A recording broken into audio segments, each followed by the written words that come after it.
Programa Missão Saúde. Oferecimento: Lojão das Clínicas, Rua Cérvulo Brito, número 275, Cidade Nova. Clínica Cedem, Centro de Diabetes e Endocrinologia, Avenida Najib Mutran, Cidade Nova.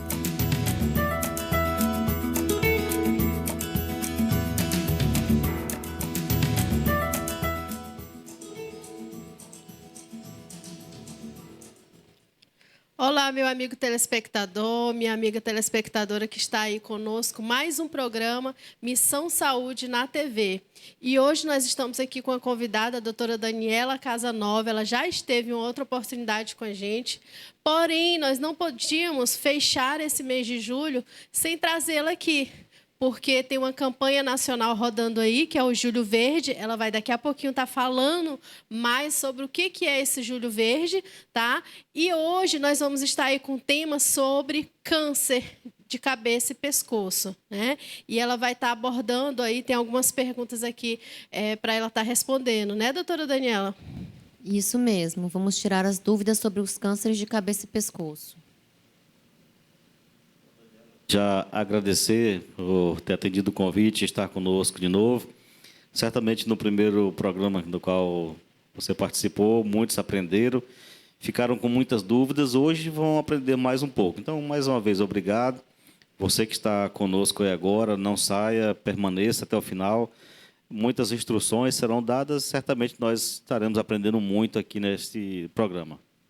Então, fala para a gente um pouquinho, doutora Daniela, o que é alusivo, que campanha é essa do Julho Verde? Ela veio até de verde, gente, está vendo aí, brigou comigo, porque eu não vim de verde, o Marcos não veio de verde, mas, na verdade, assim, eu fiquei procurando ali uma roupa ali para poder vir, né? Samurai, por favor, providencia aí uma roupa verde para mim poder vir da próxima vez, viu, doutora Daniela? Tá ótimo.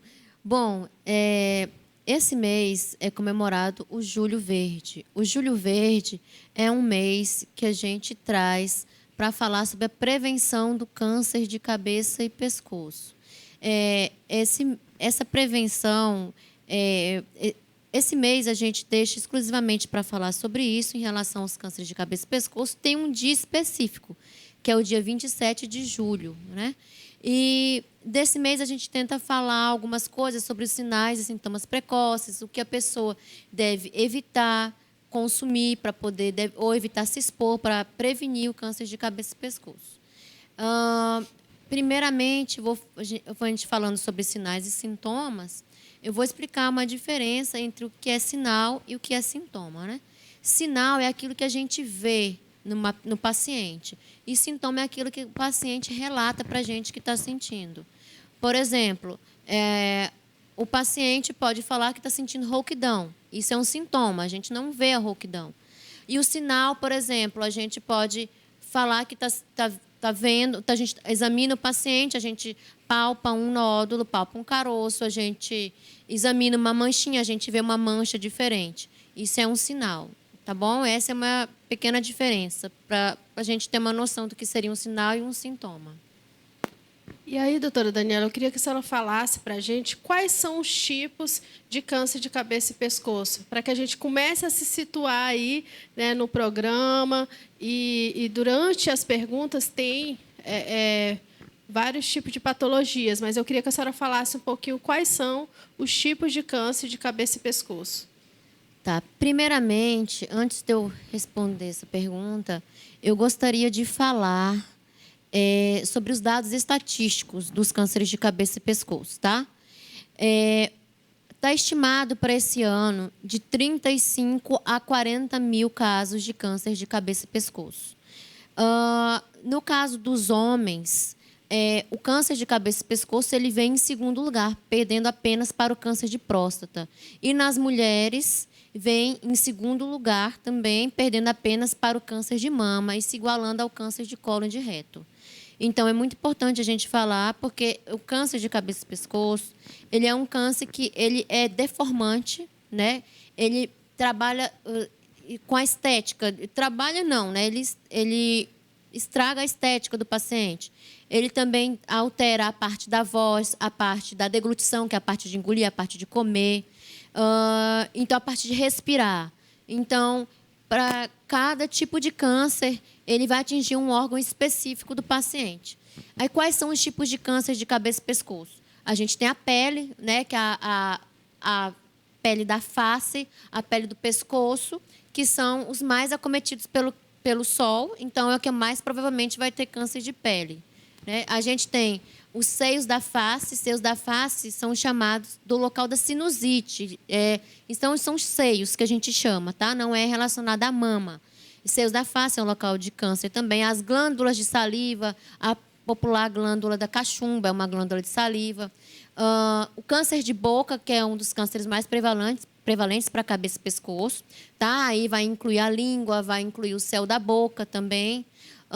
O câncer de laringe, que é a garganta da gente. Garganta é diferente de tireoide, tá? A tireoide, ela está pelo lado de fora, ela está colada na garganta pelo lado de fora. Esses são a maioria dos cânceres de cabeça e pescoço.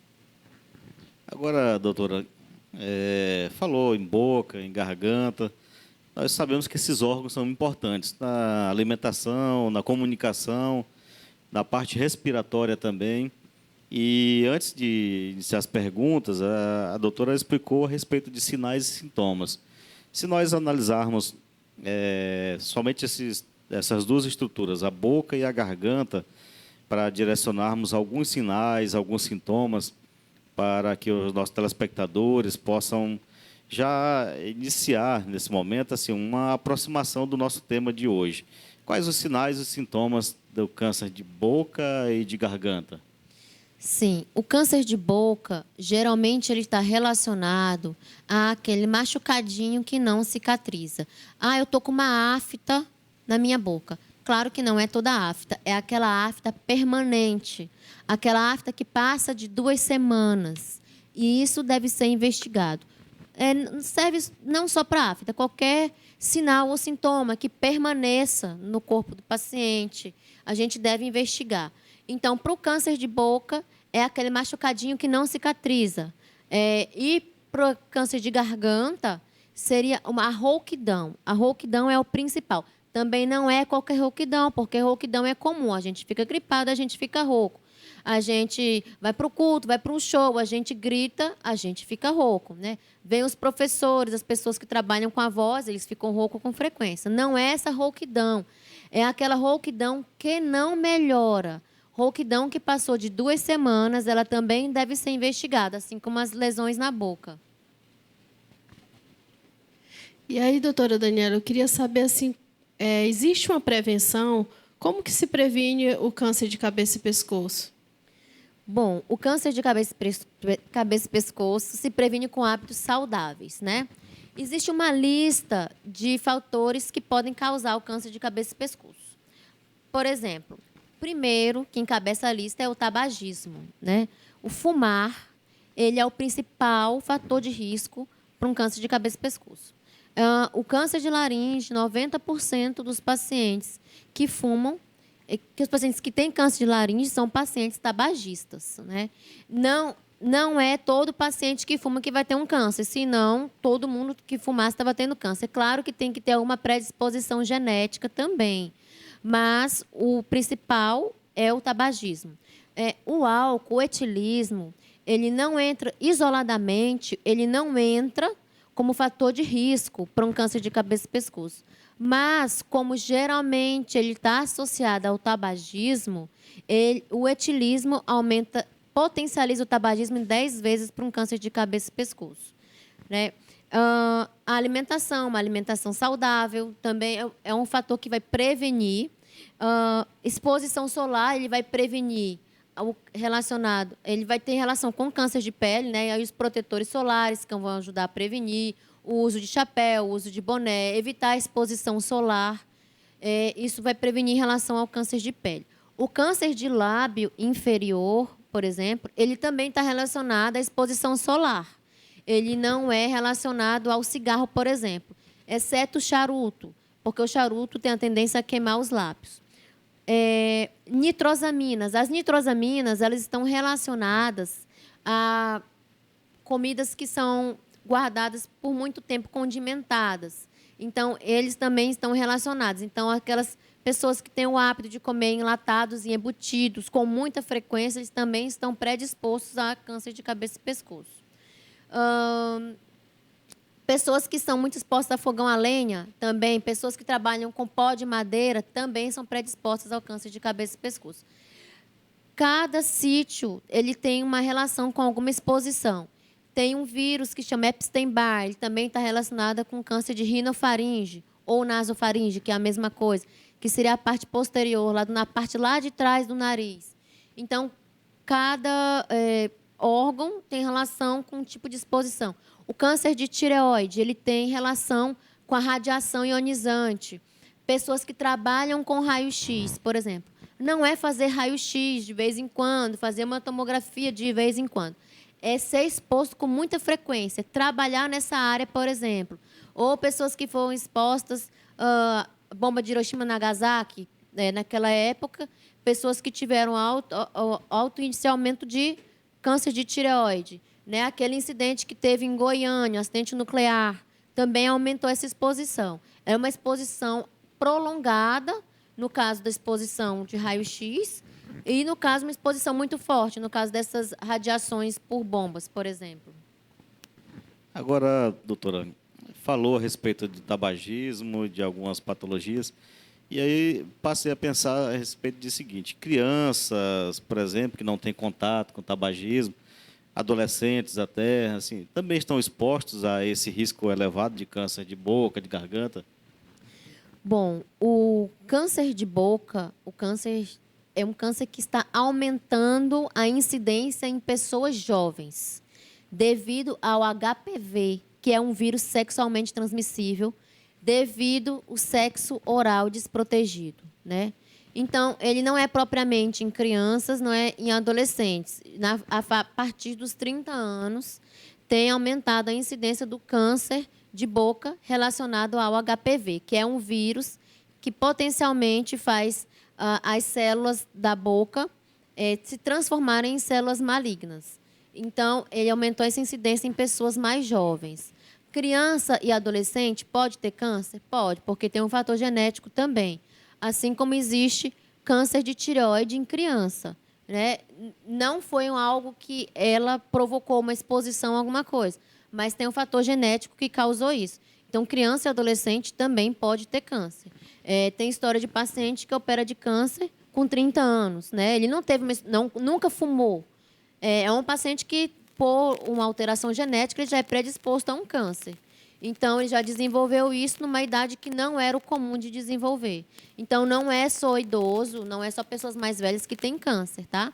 Pessoas mais novas também podem ter. Claro que com a maior idade, a maior probabilidade de ter. Agora, falou a respeito de alimentação também, né?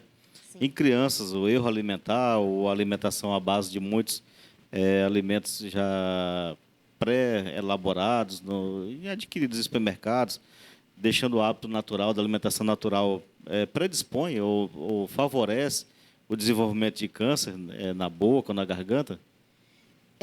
A alimentação com produtos em conservas, produtos muito salgados na infância, ele predispõe a um câncer que chama nasofaringe. Esses embutidos, esses enlatados, eles têm muitos condimentos para poder preservar eles.